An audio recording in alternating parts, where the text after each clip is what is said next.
Welcome to Station, your go-to Blue Jay series recap show. Following a series sweep of the Mets at Citi Field, the Jays return home for a massive 4-game series versus the Houston Astros. Could the Jays continue to call themselves back in the wildcard playoff picture with another series win? Stay tuned to find out more. Thank you for listening, and we hope that you enjoy.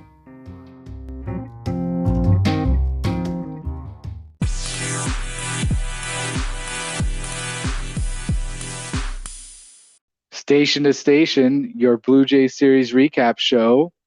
My battery mate today, Dustin. We have a 4-game series versus the Astros to review, Dustin.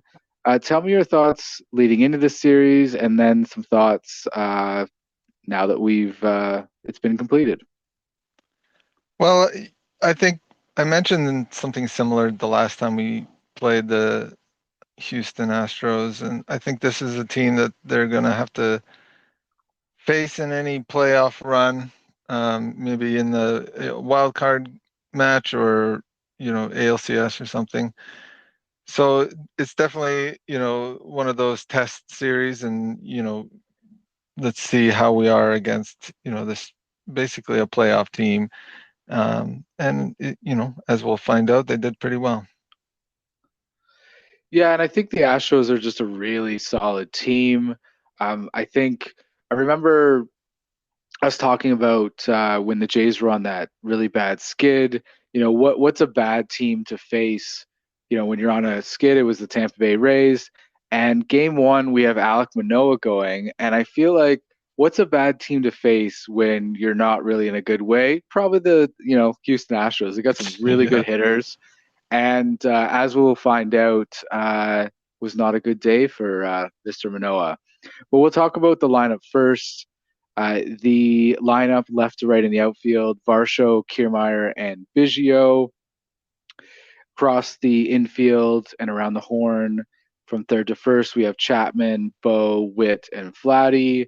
Our catcher is Alejandro Kirk, and our DH is George Springer. So Manoah gets our game underway at 7:08 p.m. And he came into this game 1-6 with a 5.46 ERA. So not really in a good way. We did talk about last time how he only gave up 2 runs, so maybe there was something to build off of. But Dustin, I don't know if you watched this game live, but I turned it on. I walked away to I don't know. I walked away to do something. I think I was helping my girlfriend with getting our kid ready for bed, and I came back and there was already 2 runners on with 0 outs. It was just off the hop. It was just really bad. Yeah, I was watching it live, as I usually do, or at least I try to. But I thought I had some hope early on this game. I was like, yeah, he's been struggling, but I think Manoah can turn it around. He can figure it out. This is a tough offense, and if he can do it against Houston, then that'll be a good sort of spark plug for him, and hopefully it'll be the turning point. Oh boy, was it not. It was a turning point in the other direction, actually. So top of the first, we have a Mauricio Dubon single, a Jeremy Pena bunt single, which I think, given where this inning ended up, was a bit comical because Alek Manoah runs out. Jeremy Pena bunts this ball down the third base line, and somehow Alek Manoah thinks it's a good idea that he's going to get down on his knees and try to blow this ball foul. I don't I know didn't. if this is a sign of the utmost confidence this man has, or just how dire straits things are, because I think everyone looked at that and just really scratched their head. Yeah, I don't know what he's doing down there. I mean, is it just having fun? Maybe, or maybe it's like a sign of desperation. I don't know. I don't think Roy Halladay blows the ball in that situation. It's not an indication of a lot of confidence in your ability to get, the next guy out.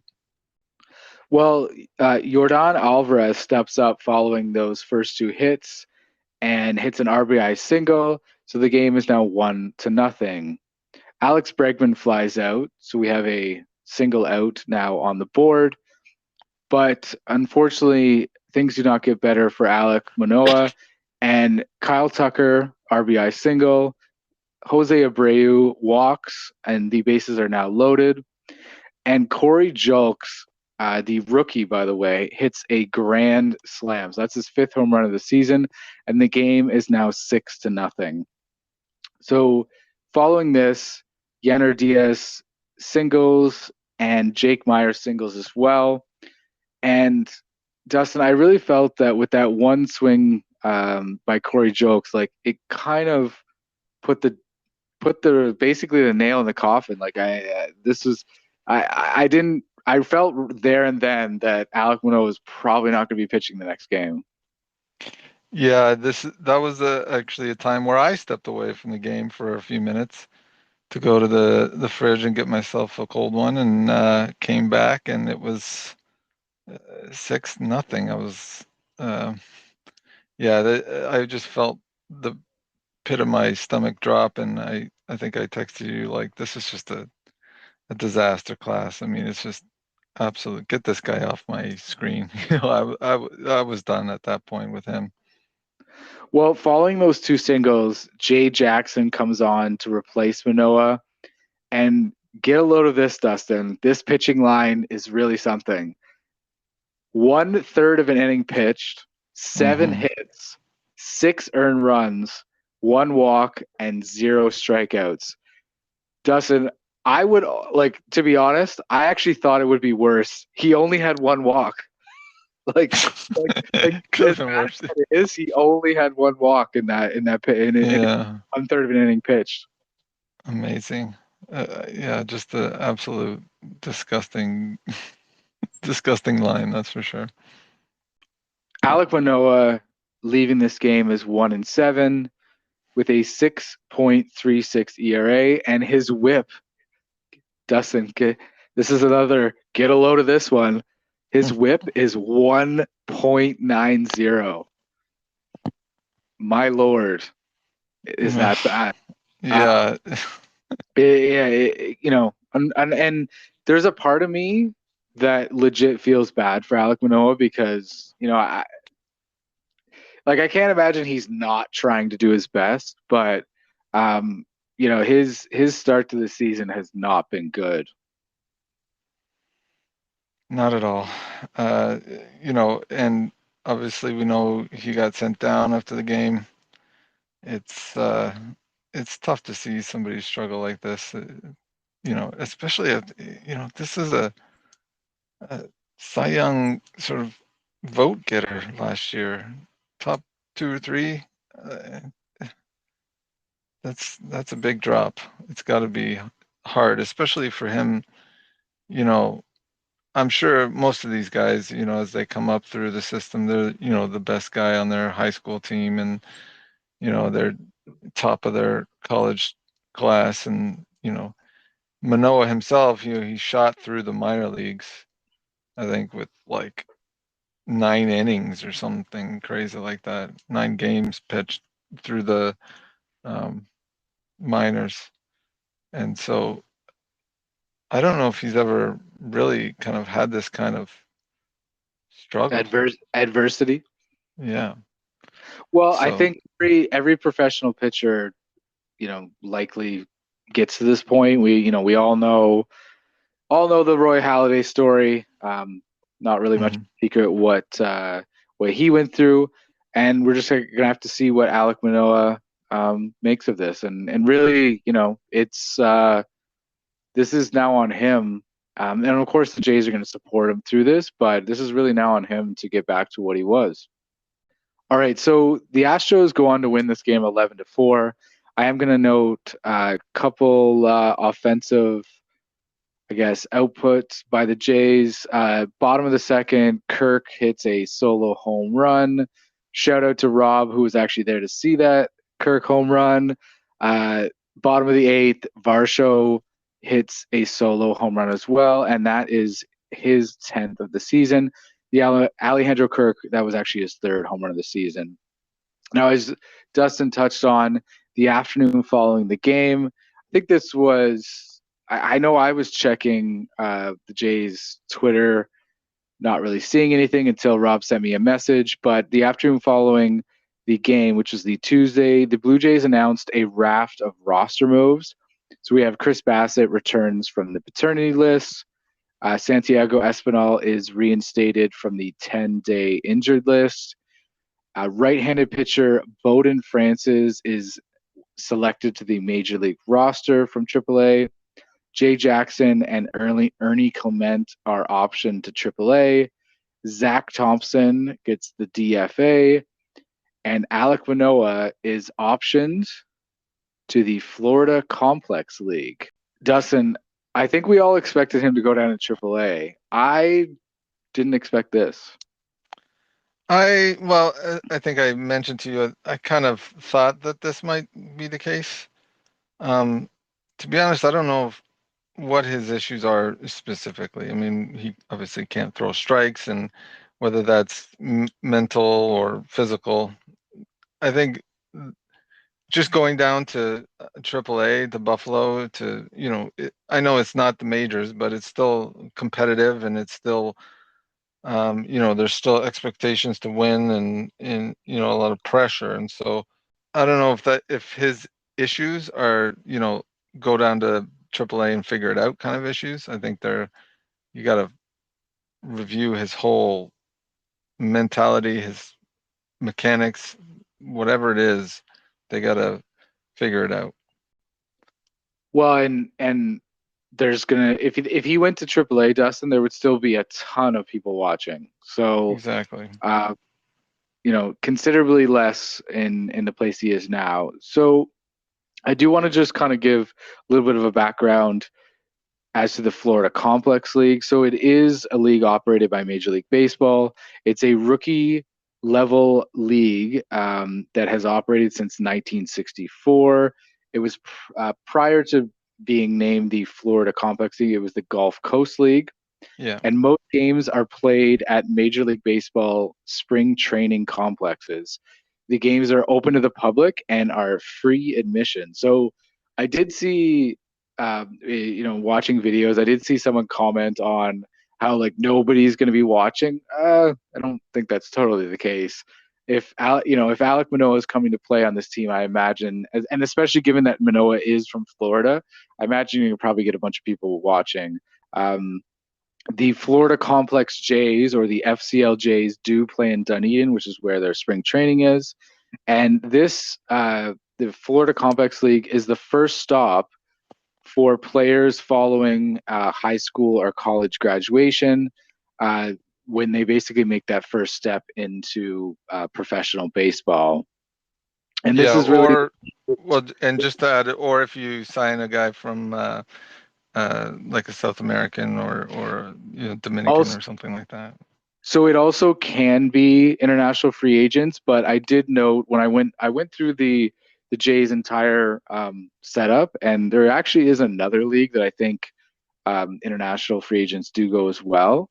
Yeah. But the Florida Complex League is essentially the lowest rung of minor league baseball in North America, and it is paired with the Arizona Complex League. So, we all know a lot of major league teams have their spring training in Arizona, but also, of course, Florida. So those between those two, basically, you come out of high school or college, and your first step into professional baseball is essentially this league.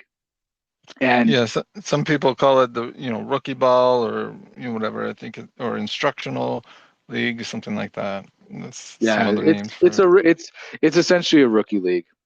Yeah, and I Now, think the big reason there that they're sending them there is they've got these facilities down in Dunedin that they've built recently, right? I think um, the the Blue Jays have spent a lot of money sort of improving their facilities down there, and they've installed what they call the pitching lab or the hitting lab, And then, they've got a lot of technology that they can sort of, as you get these new kids in, you sort of put them through this motion capture system, or, you figure out, where's your release point, where's your arm slot, and you tweak it, and you use, some expert coaches and some technology to really kind of fine tune a guy's mechanics and delivery.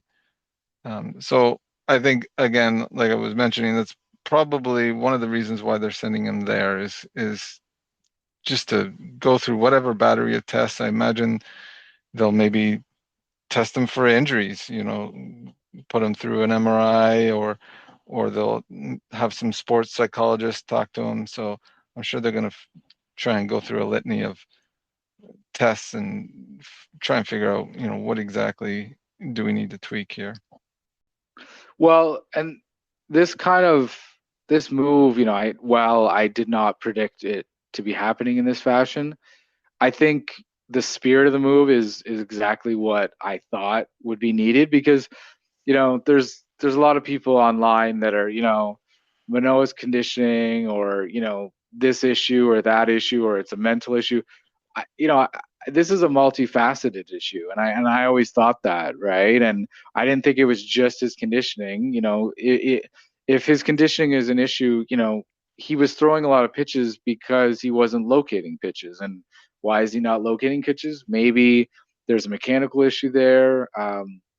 Maybe there's basically some kind of he's a pitcher that thrives on confidence, and maybe there's some kind of mental issue there that they have to Mm-hmm. work on as well. um, I did see some people mention that he has to add a pitch. I don't think that's the reason he's at the point he is now. Do I think that adding a pitch would help on his way back up? 100%. Yeah. He's really like a two pitch pitcher, and I think that does wear a little bit thin in terms of if you're looking for a starting pitcher. I think you do need to add other pitches, but he's young. He's got time to do that. But I think he also has the opportunity to do that now. Now, in terms of I guess the setup, this is the Florida Complex League. I think um, probably some people thought maybe it was single A. So I'm going to just go through basically underneath the Jays, or underneath the major league team, what we have here. Of course, we have the AAA Buffalo Bisons, the AA New Hampshire Fisher Cats. Then single A is divided up into the high A Vancouver Canadians, the single A Dunedin Blue Jays. So that's not where Manoa is. Below that is the Florida Complex League Blue Jays, which also play at the Dunedin facility. But they also have the Dominican Summer League Mm. Blue Jays. So the Dominican Summer League is also where foreign signings will go, Dustin, as well, my understanding. Mm-hmm. Probably for a lot of reasons. I'm assuming mostly probably language based, that, they probably would probably land a bit better in that league rather than a league in North America where there's probably a lot more English being spoken. I think at the end of the day, I think we're all kind of hoping that Alek Manoah makes it back and is better than ever.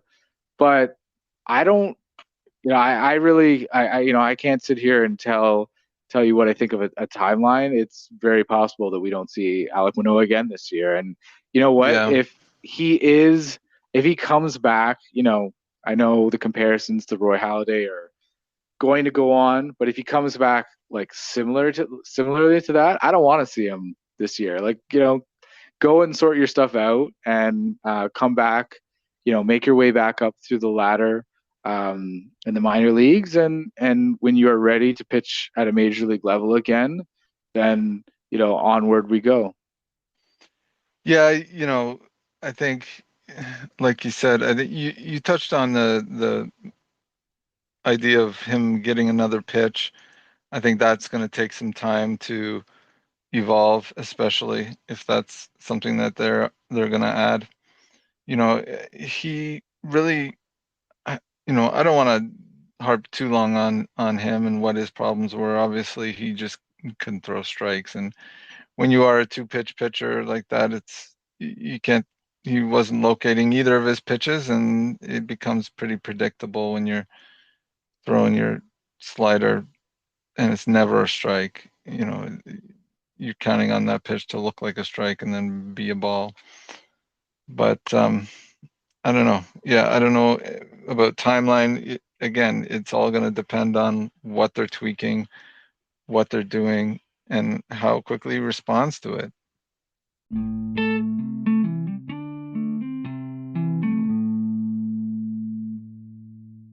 Game number 2 now. The lineup across the outfield left to right, Varsho, Kiermaier, and Springer.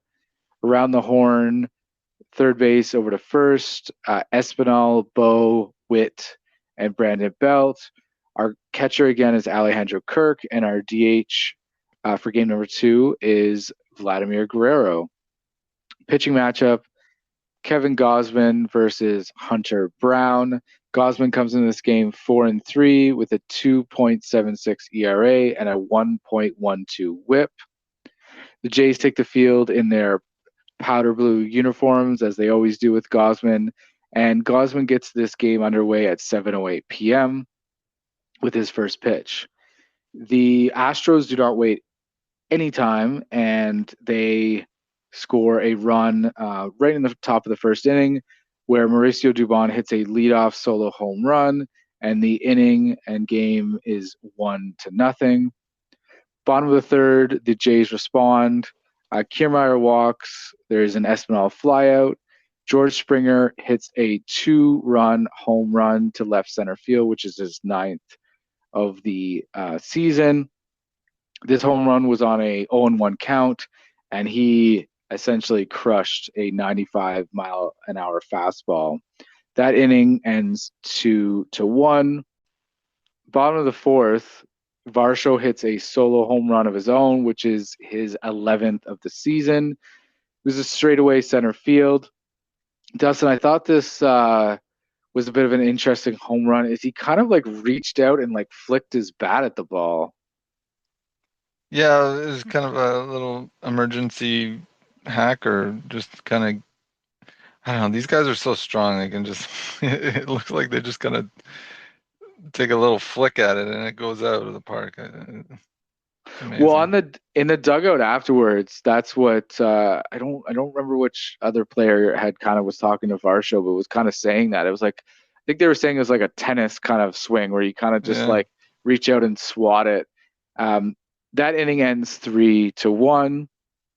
The game proceeds as it is until the top of the eighth, and we have our first pitching change where Eric Swanson replaces Kevin Gausman.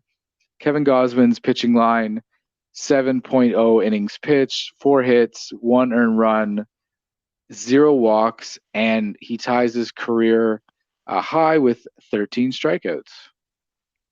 Guy's been doing what he do. I mean, Jesus, it can, or this is just the kind of refreshing start we need after what happened with Manoah.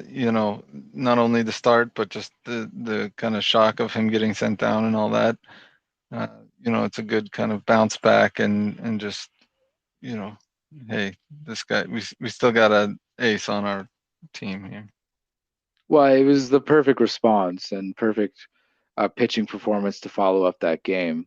Yeah. Bottom of the eighth now, Bo hits a solo home run, which is his 13th of the season.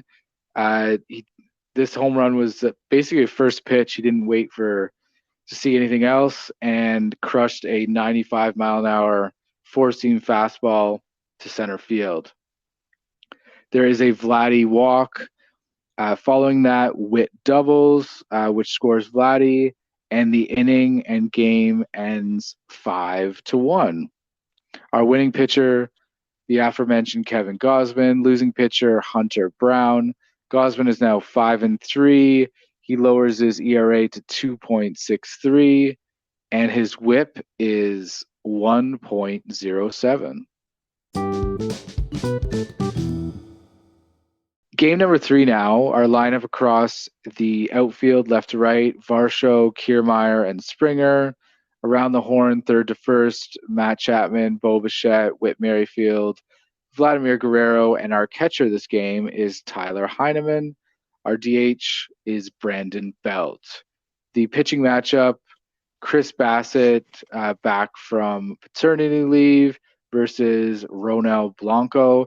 Bassett is 6-4 with a 3.41 ERA and a 1.07 WHIP coming into this game.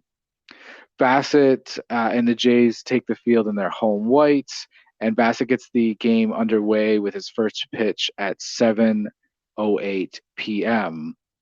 The game remains scoreless until the top of the fourth, where there is a Yordan Alvarez 2-run home run to right field, and the game is now 2-0.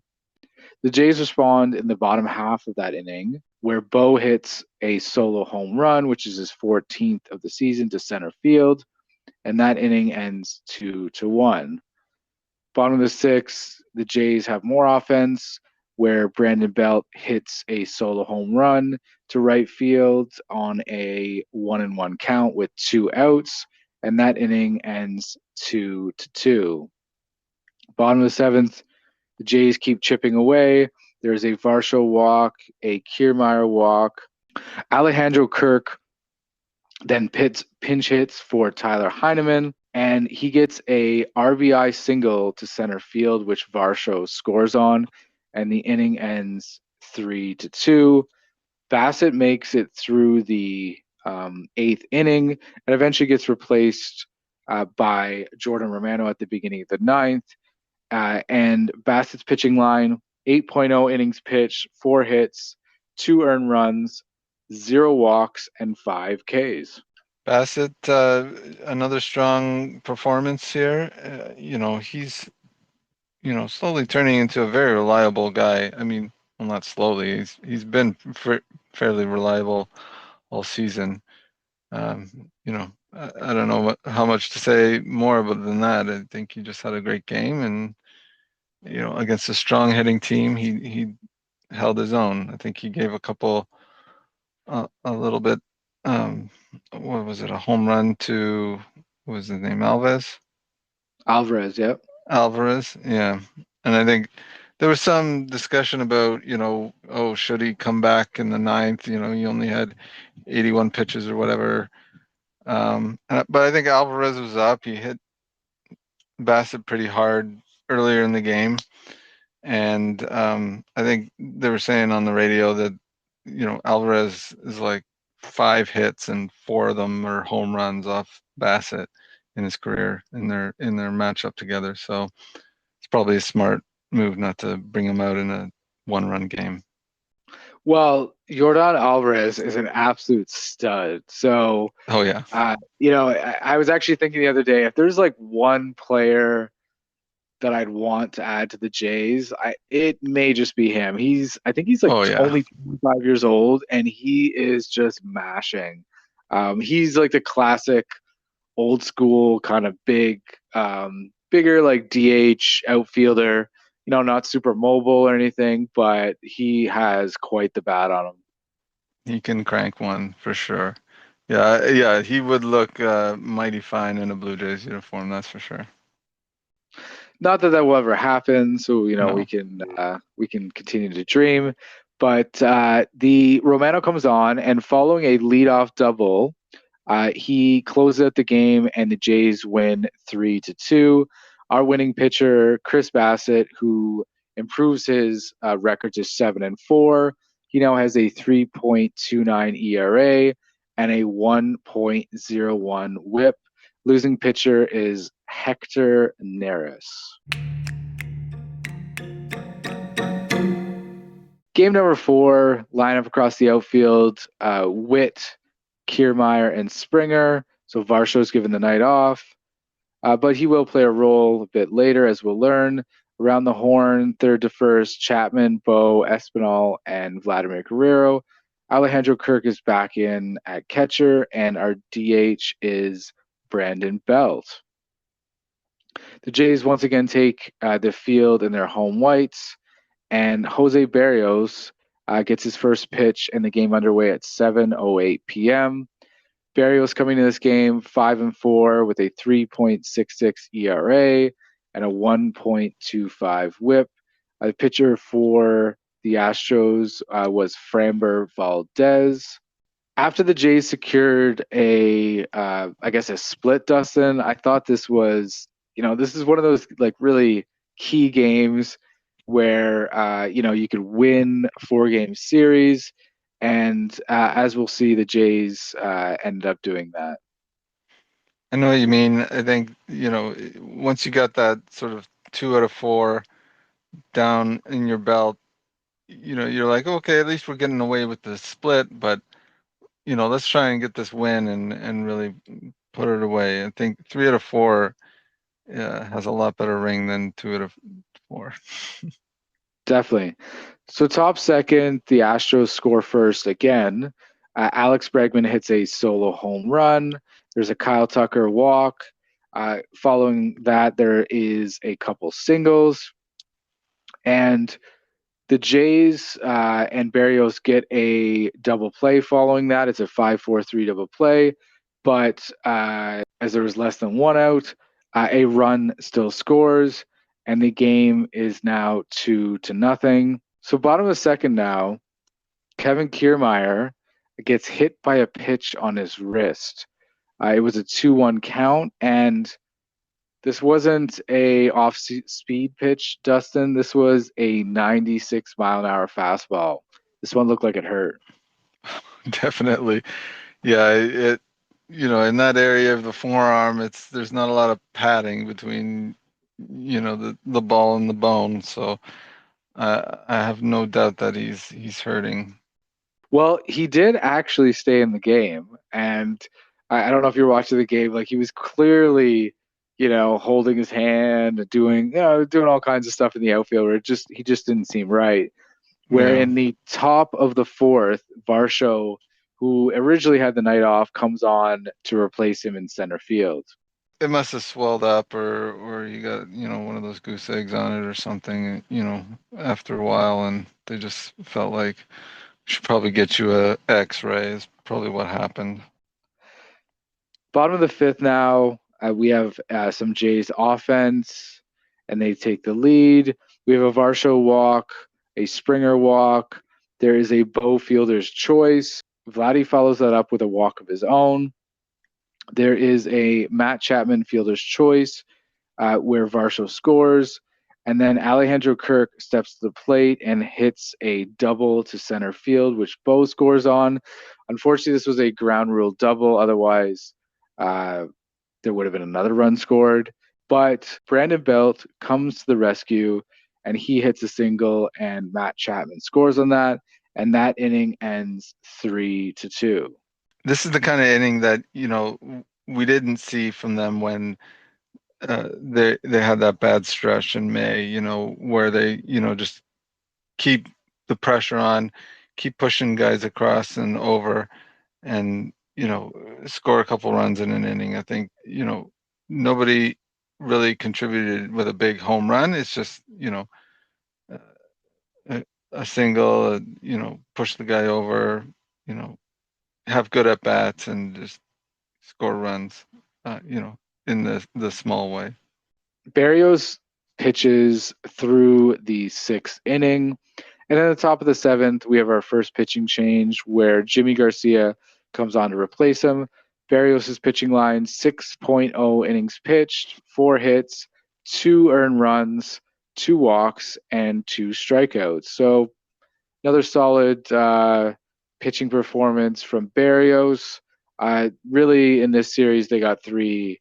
Uh, I would say Barrios had a solid performance, and then they had 2 great performances ahead of him. Yeah, I think he's definitely. I mean, we've been talking about it for the last couple starts of his. He's becoming that sort of solid, reliable guy again. I think, I'm not nervous when Barrios takes the mound anymore. He's done enough over this last few weeks and months to, you know, sort of erase the poor performances of earlier this year and last year. Top 8, Eric Swanson comes on to replace Jimmy Garcia. Top 9, Jordan Romano comes on to replace Eric Swanson. And this game ends 3-2. Winning pitcher Jose Barrios, he improves his record to 6-4, a 3.61 ERA, and his WHIP is now 1.23. The losing pitcher was Valdez, and Romano gets his 17th save of the season. So the Jays end up winning this series 3-1. They are now 36-28 and remain fourth in the AL East. But they are currently only one game back of the Yanks, who are in third. They are 3 games back of the Orioles, who are in second. And they are only a half game out of a wild card playoff spot. Yeah, it's definitely a small hill, not a big mountain to climb. So I guess the only thing that sort of scares me is the kind of the teams that are in between there. The Yankees, the Orioles, Houston. I mean, these are not pushover teams, and it's not going to be easy even to come away with a wild card spot still. So I think they're going to need to go on a little run here. I know they've won 4 series in a row with this series, so uh, they're they're doing it. They're doing what they need to do. We just need to, they put themselves into a pretty deep hole, so they've got a lot to overcome. Well, and the Yankees, I think, the fact that they're only a game back, Aaron Judge, he is out for I think a couple weeks, so Yeah, they could be able to make up some ground here. You did touch on earlier in the episode that you thought that the Astros were going to be a team that they may face in the playoffs, and really they are the team, one spot ahead of them in the wild card race right yeah, now, and I exactly. think they showed that they can beat this team. Well, exactly. Yeah. So I think, they're gonna have to keep doing this, and they're gonna have to, they're gonna have to do this against AL East rivals in order to really leapfrog and get into a more comfortable spot. Unfortunately, they don't have a lot of opportunity to do that in the next coming months. I think they don't face the AL East a whole lot until I think Boston in early July. Hmm. So they're gonna have to really they don't have just a lot of opportunity to grab a whole games against teams by winning. Well, I think they're just going to have to keep picking up series wins, keep chipping away. I think Yeah. the winning the division I think is almost out of reach, and I only say that because Tampa Bay's winning percentage is back over 700, and they've won. Crazy. Yeah, I think they've won at the time of recording 6 in a row. So um, it's a bit nutty. So I think that's a team. You know what? Let them go and focus on what you can achieve now. The only way they're gonna catch the Rays is if the Rays fall on their face. Like I don't think there's anything the Blue Jays can do to do that, short of going on a crazy 25 win streak or something like that. But they're gonna need the Rays to fall on their face in order to be able to catch them, I think. Player of the series now. Dustin, with your permission, I would like to go first. I am going to pick my player of the series and one of my personal favorites on this team, Dalton Varsho. He had 4 runs, 3 hits, 2 RBIs, and 3 walks. And of those 2 hits, he had, or of those 3 hits, I should say, 2 of them were home runs. So he is carrying at the time of recording a 222 average, so not great, but a little bit of improved. 11 home runs, 26 RBIs, His OPS is 695, and he has a WAR of 1.6 already. So, yeah, I've been waiting for Dalton Varsho to have a series like this, and I think he did. What I thought was actually somewhat humorous is after our last episode with Kreger, I commented Mm. on how Dalton Varsho doesn't have multi-hit games, and the following day he had a multi-hit game. So shows you what I know. No, I'm glad to see him coming out of it too. This team needs guys to show up when other guys are slumping. Matt Chapman's having a cold May and he's continuing to have a pretty cold June. So it's good to see somebody like Varsho pick him up and, we can keep the winning going. As for my player of the game, I was trying to find an offensive player to pick, but it seems like throughout the series, the offense kind of spread the love. So I'm going to go where we rarely go for the players of the series because they only play one game. But I'm going to go to Kevin Gosman. I think his performance in Game 2 was just, you know, you know, stellar. 13 Ks in 7 innings, only 4 hits and 1 earned run. He's got a 2.63 ERA. I think he's making a run for the Cy Young this year, and you know, I just I'm just so thankful that he's on this team. Well, that is a worthy selection. I think Gosman, I think, played probably a special role in this particular series following Monday's debacle.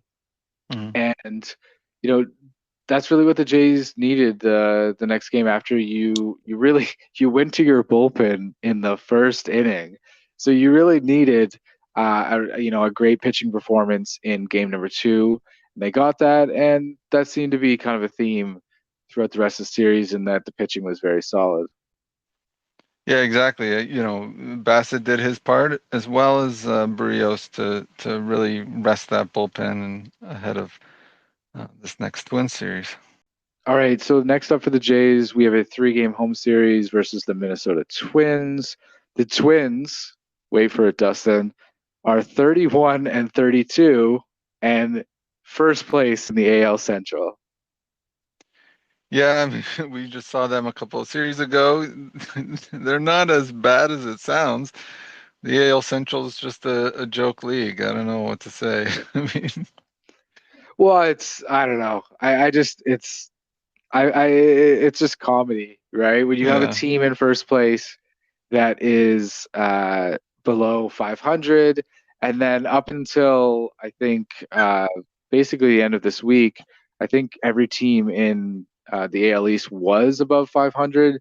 Boston seems to be similarly to Tampa Bay. Tampa Bay obviously running out into a crazy lead. Boston seems to be slipping away now. Um, but yeah, I don't know. I there's numbers. There's some numbers in baseball that just kind of make me chuckle. And when I was writing down their record, I was like, oh, so the Jays could be, you know, they'd be up what, like 5, 6 games in that division. yeah, there'd be no doubt winning that division. I mean, if you when you look at the standings, like when you go on, MLB.com or whatever, and you look at the standings, the AL East is like right above the AL Central, and it's almost like they're in one league and they're Yeah, they're in it order was of just, like yeah, that's Boston at the bottom is, would be beating Minnesota at the top of their league is crazy. yeah. All right, so the pitching matchups for this particular series. So we have Kikuchi going on Friday. We actually don't really know what's going to happen on Saturday. We know that Bowden Francis is going to play some role. We don't know if he's going to start or if there's going to be an opener. That's definitely something that when I wake up on Saturday morning, I'm definitely going to keep my eye on. And then the aforementioned Kevin Gosman will be pitching on Sunday. Yeah, I think a good opportunity to take two if they can get a good start out of Gosman, and my guess for the the second game there is going to be Trevor Richards opener maybe, and then Bowden Francis, and then I don't know. Hopefully, we'll see how far those two can take it and go from there. I think there's an opportunity to win there. I think hopefully they can give them a chance. Well, I definitely think there's another opportunity to take a fifth series win on the trot. That's for sure. Let's cross our fingers. All right, I think that's all the time we have. Thanks for joining me, Dustin. Thanks, Al.